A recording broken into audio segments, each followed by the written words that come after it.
સુરત શહેર કોંગ્રેસ પાર્ટીમાં શહેર પ્રમુખ જાહેર કર્યા બાદ આજે ધનસુખ રાજપૂતે સુરત શહેર કોંગ્રેસ પ્રમુખની કમાન સોંપવામાં આવી છે।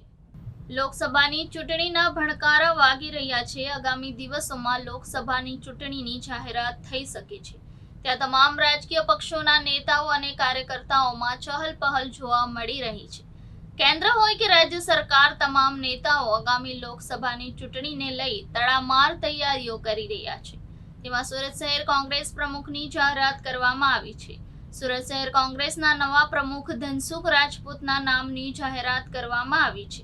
ત્યારે આજે સુરત શહેર કોંગ્રેસ પાર્ટીમાં શહેર પ્રમુખની જાહેર કરાયા બાદ આજે ધનસુખ રાજપૂતે સુરત શહેર કોંગ્રેસ પ્રમુખની કમાન સોંપવામાં આવી છે।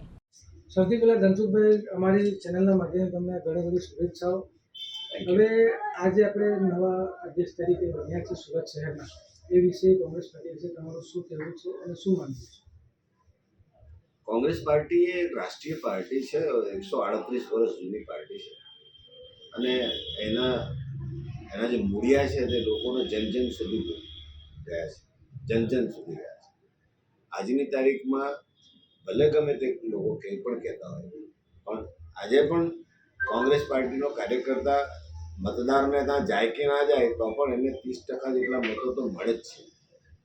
એટલે આજની પરિસ્થિતિમાં કોંગ્રેસ એટલે કહેવાનો મતલબ એ છે કે કોંગ્રેસ પાર્ટી જીવંત જ છે અને એને બાય ફોર્સથી આગળ આવે, લોકોની વચ્ચે જઈએ અને લોકોની વચ્ચે જઈને અમારી જે તાકાત જે છે તેને વિજયમાં પરિવર્તિત કરીએ, તે પ્રકારની અમારી કામગીરી રહેશે અને એ પ્રકારનું અમારું આયોજન પણ રહેશે। આજે જે તમે નયા પ્રમુખ શ્રી બન્યા છો સુરત શહેરના, તો કોંગ્રેસ પાર્ટીને આગળ કેવી રીતના લઈ જશો? અત્યારે અમે ફક્ત એ જ તમને કહ્યું ને કે જે અમારા જે મતદારો છે ત્યાં સુધી અમે કાર્યકર્તા તરીકે પહોંચશું અને એ જ મતદારોમાં અમારો વધારો કરીશું અને ભવિષ્યમાં અમે આવનારી ચૂંટણીઓમાં અમે ખૂબ સારો દેખાવો કરીએ અને કોંગ્રેસને સત્તા પર લાવવાનો અમારો સંપૂર્ણ પ્રયાસ રહેશે।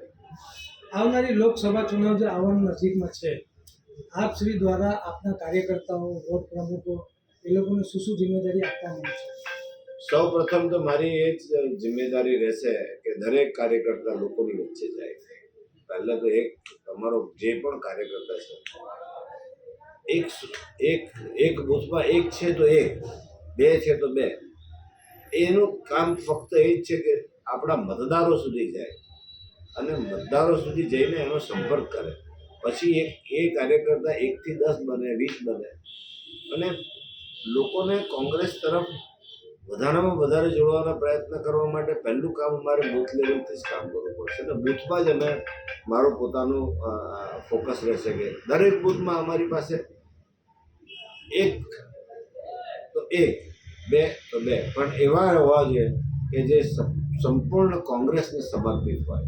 એ પ્રકારના અમારા જે કાર્યકર્તાઓ, આગેવાનો ઊભા કરીશું અને એ જ પછી અમે એ જ કાર્યકર્તાઓના આધારે પછી આગળ કોંગ્રેસના આગળ વધારવાનું કામ કરીશું। અમારી ચેનલ સાથે જોડાવા માટે ખૂબ ખૂબ આભાર। Thank you.